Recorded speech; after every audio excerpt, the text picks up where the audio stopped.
Asante kuonekana kuwa nasi Bwana. Asante kwa rehema zako na utakaso wako kwetu.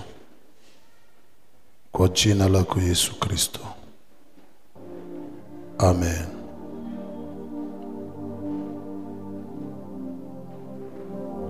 Samueli wa kwanza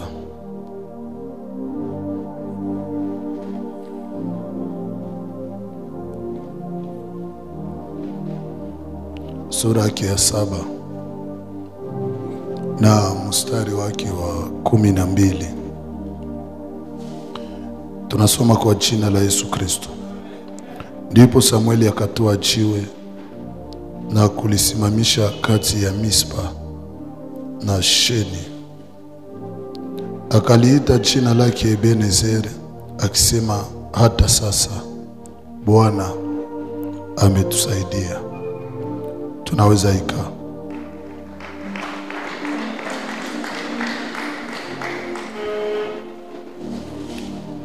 Barua ya kwanza ya Yohane sura ya 3 na mstari wa 8. Atendaye dhambi ni wa Shetani, kwa kuwa Shetani hutenda dhambi tangu mwanzo. Kwa kusudi hii Mwana wa Mungu alizihirika, ili apate kuzivunja kazi za Shetani. Amen.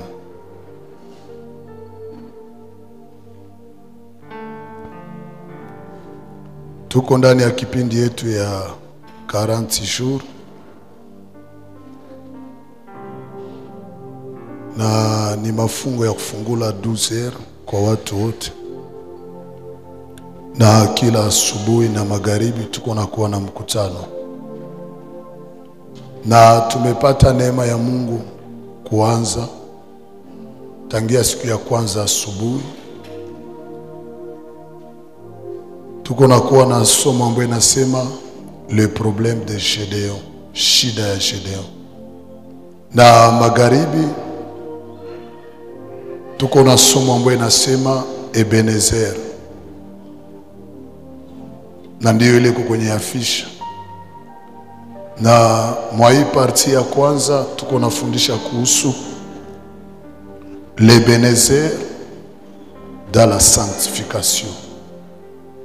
Mungu anayetusaidia ndani ya utakaso.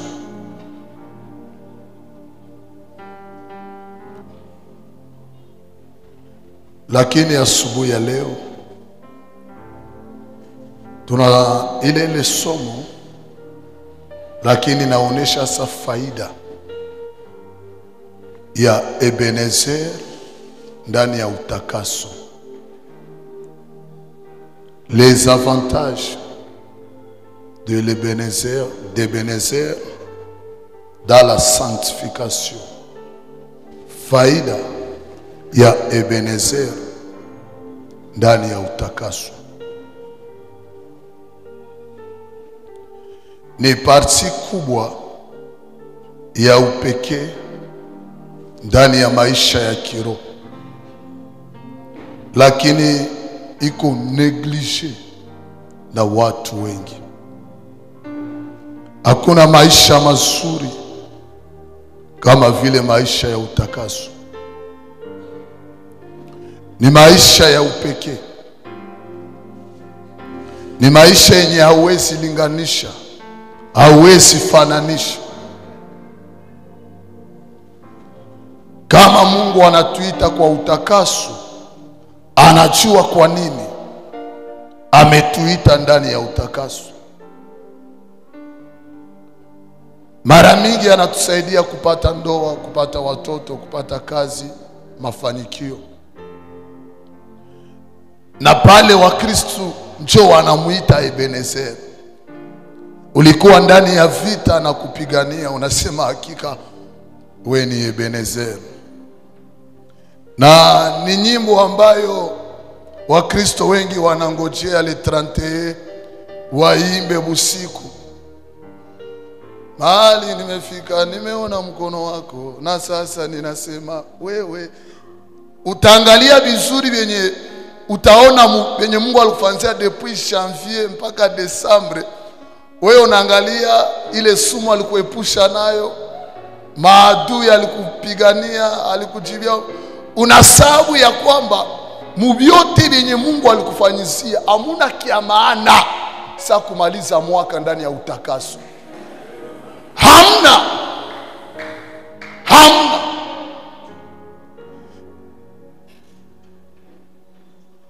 Unaweza sikia hata plus ya 10,000 personnes bana témoigner, mais hautasikia mwenye ana témoigner ya kwamba nashukuru Mungu kwa sababu mimi namaliza juma siyamkosea Mungu. Nashukuru Mungu kwa sababu vita ya kuacha Mungu ilikuwa mbele yangu, lakini Mungu alinisaidia, sikumwacha. Shida ni kwamba Wakristo wengi wanakata tamaa na matumaini kwa sababu vyenye walikuwa naombea hawakuona matokeo. Hiyo ndio sababu kubwa.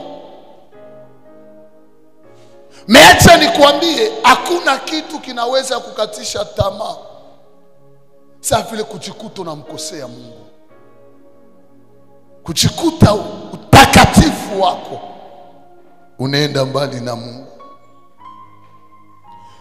Hii ni shauri,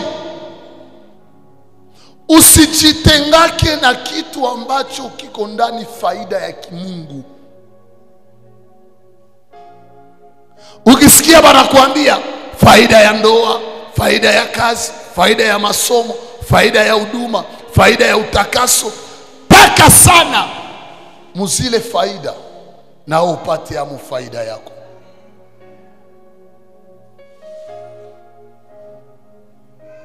Ibilisi anaweza pirate kila kitu, lakini maisha ya utakaso hawezi ipirate. Na vya mingi tunaweza bishuhudia hapa Mungu alibitenda kwetu. Mekuko maloji ya Barosicroix, ya ba Freemason, bile nabo biko na bitemoanye mu maloji sao kama Ibilisi amebitenda kwao. Kama hatutaongeza utakaso, kama hatutaongeza kumwogopa Mungu, tuko sawa.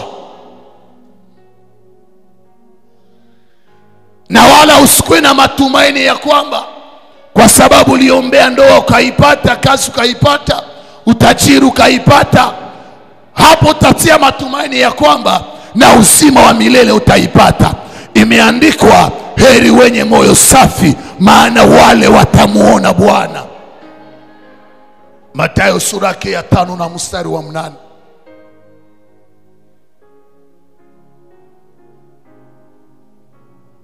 Na sikia faida ya kwanza ya maisha ya utakaso. Maisha ya utakaso inatusogeza karibu ya Mungu. La sanctification nous approche de Dieu.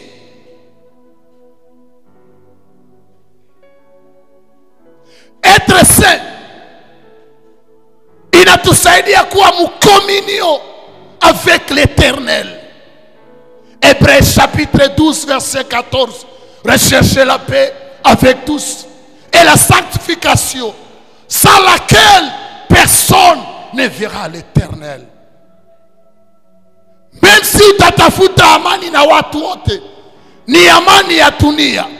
Paske maandiko nasema, hawezi sema unampenda Mungu usiyemuona kisha unamchukia ndugu yako unayemuona.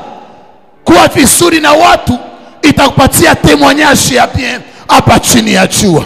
Mekuwa mzuri na Bwana itakupatia vrai témoignage même au ciel. On va témoigner de toi. Jacques chapitre 4 verset 8. Approchez-vous de Dieu et il s'approchera tenu. Sogelea wa milele, naye atatusogelea. Utakatifu inatupa neema ya kumsogelea Bwana. Na hii ni habari njema juu yako. Hakuna aliyemsogelea Bwana akafezereka. Hakuna aliyemsogelea wa milele akaibika. Binaweza katala leo, kesho bitaitika. Unaweza pitia mazito leo, kesho yatabadilika. Na kukaribisha kumsogelea Bwana ndani ya utakaso, ndani ya utakatifu. Angalia moyo wako, wapi umemkosea. L'homme de Moïse akimsogelea, sasa rudia mbele ya watu, atakuwa mtu mwingine. Na asubuhi ya leo nakutabiria, ukimsogelea Bwana ndani ya utakaso, akufanye mtu mwingine. Kipesa uwe mwingine, kiupako uwe mwingine.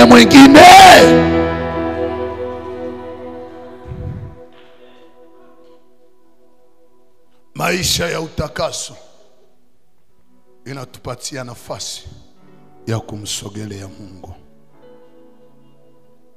Inatupatia espace ya kuwa intime ya Mungu.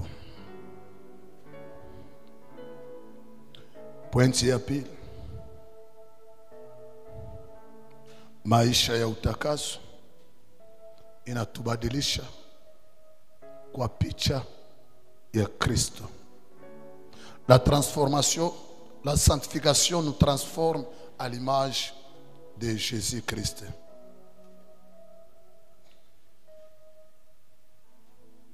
Inatupatia accès, inatupermettre de refléter davantage correctement Jésus-Christ.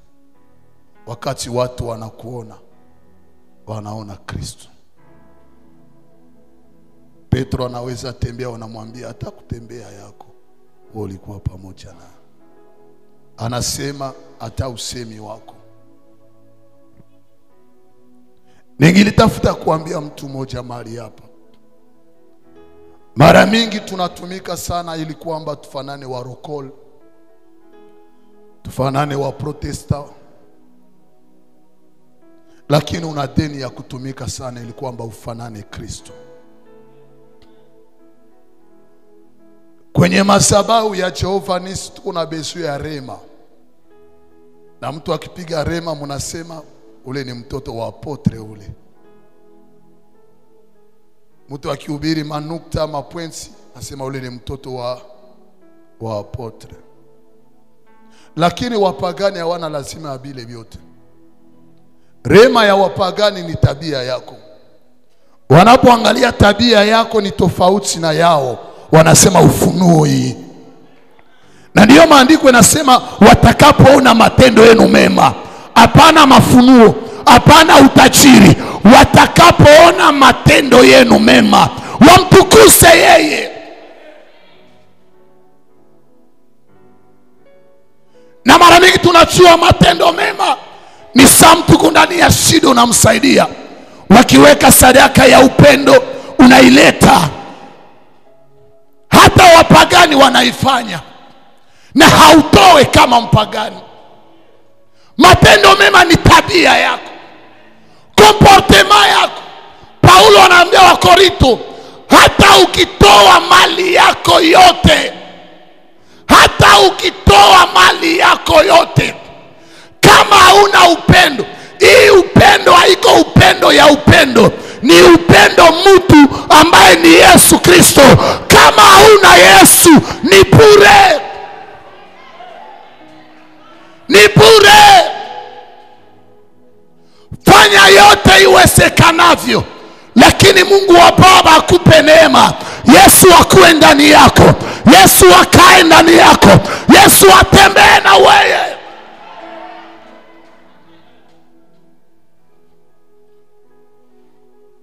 Romains chapitre 8 verset 29.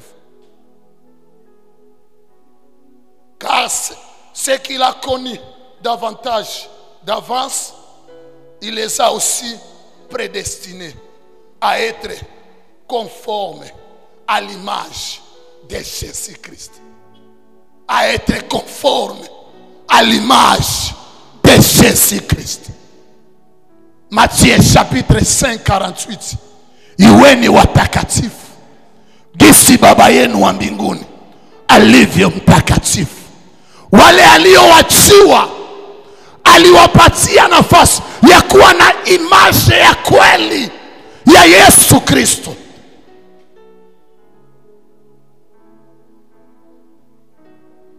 De Corinthiens chapitre 3 verset 18. Nous sommes transformés à la même image, de gloire en gloire. Tunabadilisha kwa hiyo picha ya utukufu hadi utukufu, na ile utukufu haionekane wakati ishara zinatufuata, inaonekana wakati maisha ya utakaso inatutawala.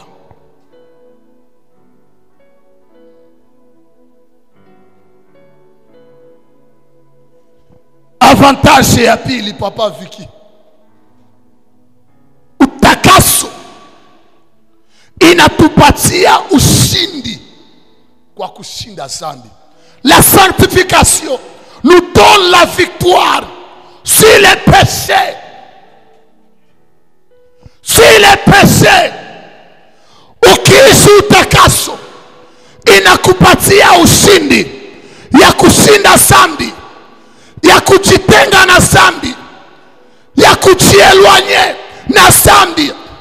Na ukionekana katikati ya watu wa dhambi, haiko tu pratiquer via péché, mais tu à travers weye baba tilike. Romains chapitre 12 verset 2. Ne vous conformez pas au siècle présent, mais soyez transformés. Inatupa victoire ya kuvaincre péché. Acha ile mentalite ya kujitia moyo uko na lala, uko na sini na wafam tenui na wamari tenui. À ce âge, ilishakuwa avancé. La sainteté de Dieu est plus forte que votre âge. Que votre âge. Haiko tuliona jaune wala noire onikashindwa résister. Tu es païen, tu es païen. La sainteté nous donne la victoire sur les péchés. Na kama uyashinda dhambi, hata uimbe, hata utoe, hata uhubiri, wewe hauko wa Mungu. Mwana wa Mungu anazirika ndani yetu ili kwamba asishinde kazi za shetani.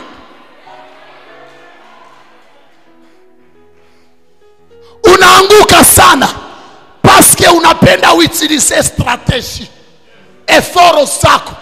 Aya. Mukushinda dhambi hamuna eforo yako, ni kazi ya Yesu. Hautaenda Goligota, alishaenda Goligota na akasema yote imekwisha, yote imekwisha. Sasa kwa nini Yesu amesema imeisha? Lakini ulianguka wewe, ulimkosea Mungu wewe, ulimuimbia, ulimuhubiri, lakini haukumpatia nafasi ndani yako. Haukumpatia nafasi ndani yako. Na mlango ya kumuima nafasi ni solitia mazoea mubitu ya Mungu. Hautashinda Samsoni kitu. Un géant, héros, mais anajikuta mkwisi ya Delila. Hana tena nywele na hana tena macho. Maandiko yanasema Samsoni akatalamuka kama kawaida, kumbe Mungu alisha. Inakutangazia siku ya leo, neema ikingali angali karibu na wewe. Acha dhambi leo, acha dhambi leo. utaniambia no Pastor Joshua, ile ni predikasyon ya kubalabala, na tuko mubalabala. Yesu ni njia ya kweli na uzima wa milele. Kama uko ndani ya Yesu, tubu dhambi yako, acha mabaya yako, acha utakatifu ya mesa ya Bwana. Nisemeni ya mesa ya Bwana niishi utakaso. Maandiko yanasema, maandiko haisemi kuleni hivi kwa kunikumbuka, lakini fanyeni hivi kwa kunikumbuka. Chaque matin, je me rappelle de Jésus-Christ. La journée, je me rappelle de Jésus-Christ. Même le soir, je me rappelle de Jésus-Christ. Même pendant la nuit, je me rappelle. Il est tout pour moi. Il est mon boss. Il est mon patron. Il est mon roi. Il est mon roi. Il est mon roi. Ne vis pas la sanctification à cause des hommes. Vis la sanctification à cause de Jésus-Christ. À cause de Jésus-Christ. Et on va te poser des questions. Pourquoi tu marches dans la sainteté? Et toi aussi tu vas répondre, je marche dans la sainteté parce que j'ai un ami intime, il est saint, et moi aussi je deviens saint. Parce que proverbe nasema, tembea na wenye hekima na utakuwa mwenye hekima, lakini rafiki ya mpumbavu ataangamia. Na mpumbavu wa kwanza ni shetani.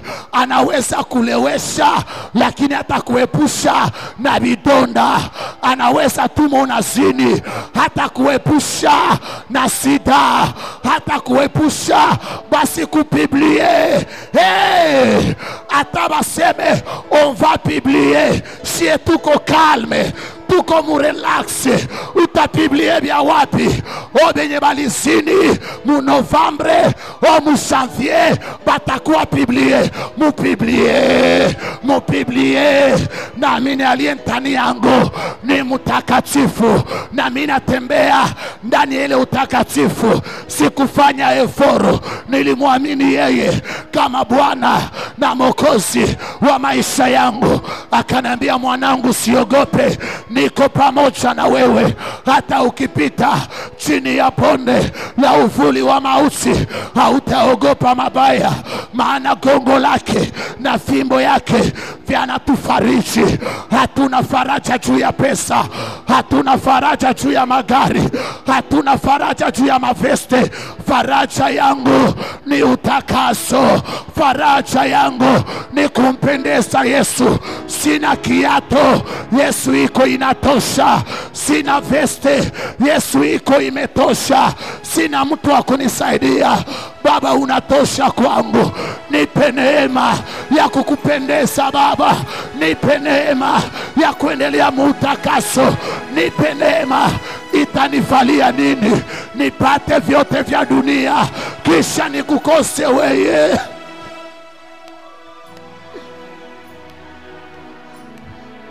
Raha moya tunayo ni Yesu.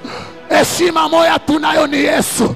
Yeni yote, ndani ya yote, na katika yote. Na ukimpata Yesu, unapata vyote. Nani alikuloga wewe umtumikie Mungu ndani ya dhambi? Nani alikuloga wewe usiderabраia? Lesa libra. Bwana anapenda moyo wako kuliko pesa yako. Anapenda moyo wako kuliko utajiri wako. Itakufalia nini ujulikane mwa hii dunia? Mbona una desanta mwa hii dunia? Ukijikaza ni saa eventa na juu ifikishe. Usipoteze eternite juu ya 80.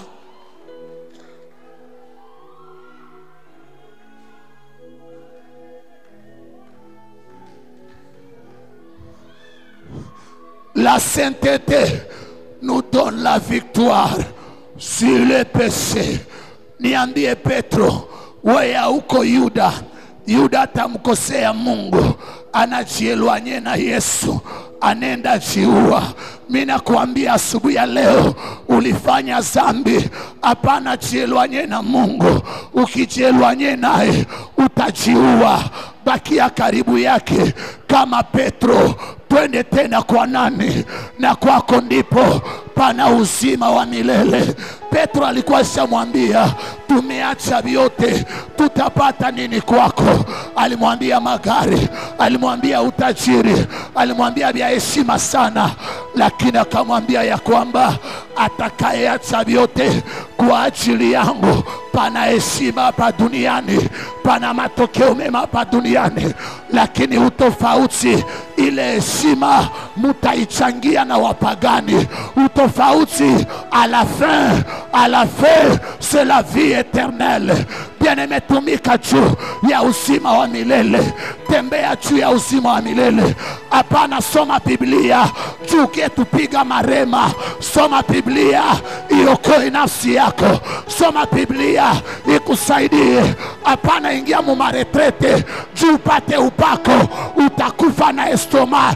Ingia mu retrete juu ya kuishi utakaso. Ingia mu retrete juu ya kumaliza roho ya dhambi ndani yako.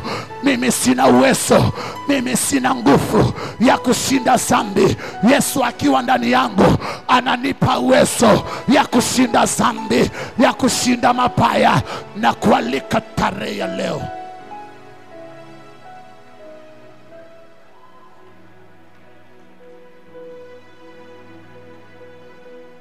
ulimkosea baba,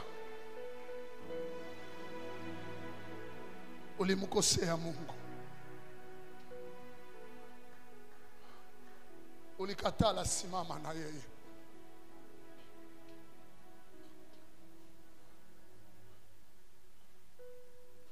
Ndiyo, ulifanya nguvu yako yote bikashindikana. Ulitumikisha nguvu zako, maele yako. Haiko tu mazoea ndio ilituma dhambi na kutawala. Ulitamani cheo kushinda wokovu. Ulitamani cheo kushinda wokovu. Ulitamani madhabahu ya Jehova Nisi kushinda uzima wa milele.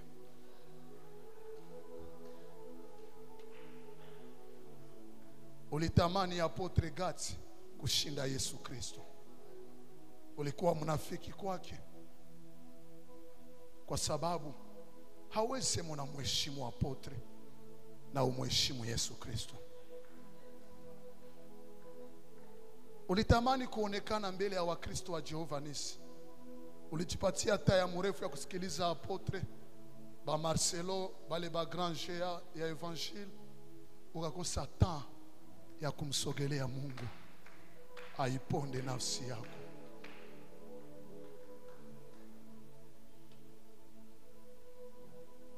Mon ange père Apotre Gati, Mungu ampe maisha marefu. Lakini hata kama Mungu atampa maisha marefu, kuko miaka yenye hatafikisha mdunia. Hata dunia mzima mfanzie intercession, ile date ikifika hataonekana tena duniani. Wewe ambao unamkosea Mungu juu ya kujipendeza, maisha yako itakuwa namna gani? Unajipa wakati ya kuchafula mwenzako, wewe unasaminika, wengine wanatiwa kando. Haina shida. Mtu akifanya mazuri hauoneshe mazuri yake. Akifanya mabaya unakuwa pano publicitaire ya mabaya yake. Siku inakuya ambao mabaya yako itaonekana duniani pote. Mu 2009 wakati apotre alikuwa anahubiri juu eschatology, anatuonesha juu ya des prophètes benye batakuya onekana na dunia mzima itaona mauti yao. Tulikuwa na ikala tunajiuliza bitakuwa kae juu dunia mzima ione maiti ya wale ba profete. Mimi nilikuwa nasania batabauya kumwezi wala kujua juu sa dunia inaangalia jua inawaona. Oh, kumbi Pastor Joshua ulikuwa ignora, ulikuwa una revelation ya kujua ya kwamba TikTok iko nakuya, Facebook iko nakuya, Instagram iko na kuya, wanaweza kufa, maiti yao itakuwa biblie mudunia yote. Kuna siku mabaya yako dunia mzima itaiona, lakini Mungu akikusamehe ana uwezo ya kuivuta hata muordinateur, hata kusantelite, anaivuta mabaya yako. Tarehe ya leo, angalia nafsi yako.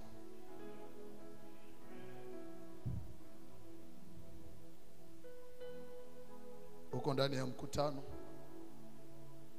unajisikia roho ya kulomba Mungu msamaha, piga magoti yako na bakia na dakika 3. Pale tu kwenye uko upige magoti yako. Ambia Mungu akusamehe. Ambia Mungu akutakase. Akija leo wala kesho, akukuta uko tayari. Usifurahie kusema kwa lugha na roho yako imechafuka.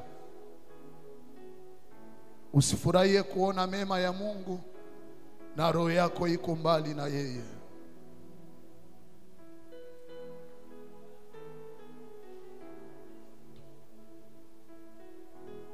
Rehema za Bwana ni juu yetu.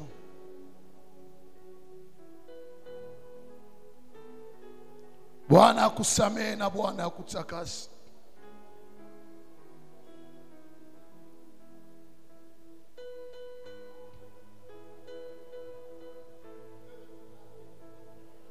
Na mwamba tamuko zisita kikumwacha waku nifili na musifu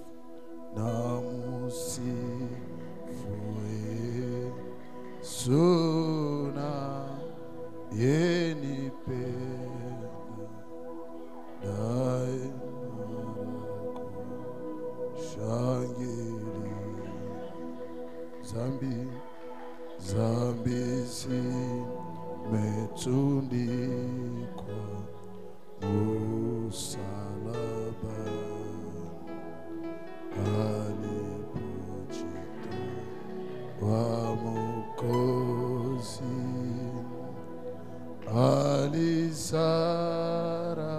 alizarauliwa na kukataliwa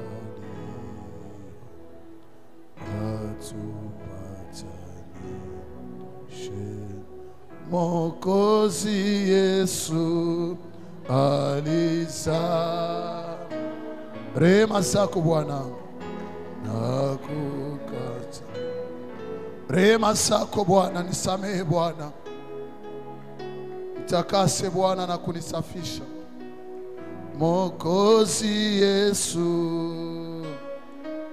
samehe Bwana wa rehema, nisamehe Bwana wa huruma, nisamehe Bwana wa msamaha. Samehe huyu baba, samehe taifa lako. Itanifalia nini kuhubiri habari njema kisha siku moja nikataliwe Bwana? Itanifalia nini kujulikana duniani yote wamjue Pastor Joshua Kanikwa, kumbe mbinguni sijulikane Bwana? Itanifalia nini Bwana? Nakataa kuwa kilalo ya watu wengine Bwana. Nipe neema ya kubakia na wewe Bwana. Nipe neema ya utakaso Bwana. Hiyo ni faida kubwa tunayo Bwana. Baada ya kulihubiri habari njema, siku moja tukuone wewe uliyetufilia. Tukuone wewe uliyesiacha mbingu juu yetu Bwana.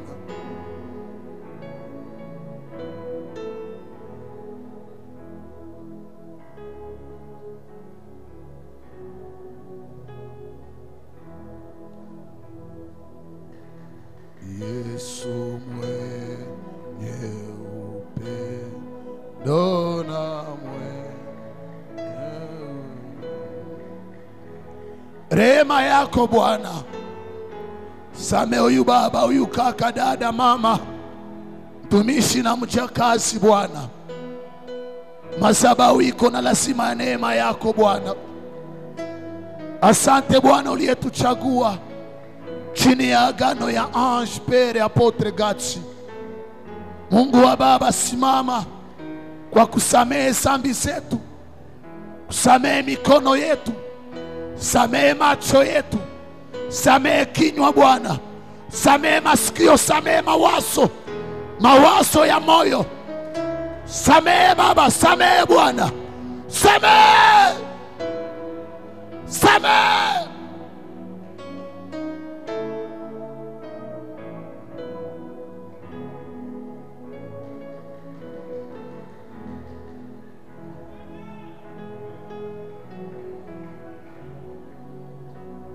Asante Yesu.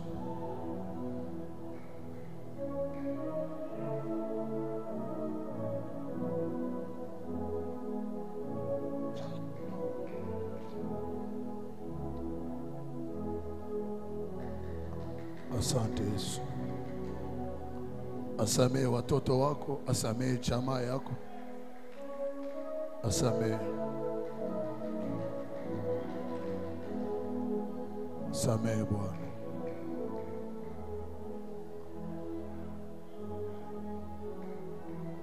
Amen. Ikaa ndani ya hilo uwepo.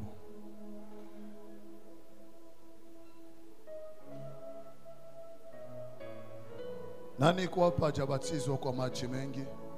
Afanye mkono hivi. Au yabatizwa kwa maji mengi? Au yabatizwa kwa maji mengi? Bwana akubariki. Wale ambao hawajabatizwa kwa maji mengi, utaona Papa Olivier kisha ibada. Mimi natafuta acha madhabahu. Bwana ametubariki kwa ibada ya kwanza, atupatie neema kwa ibada ya pili. Haleluya.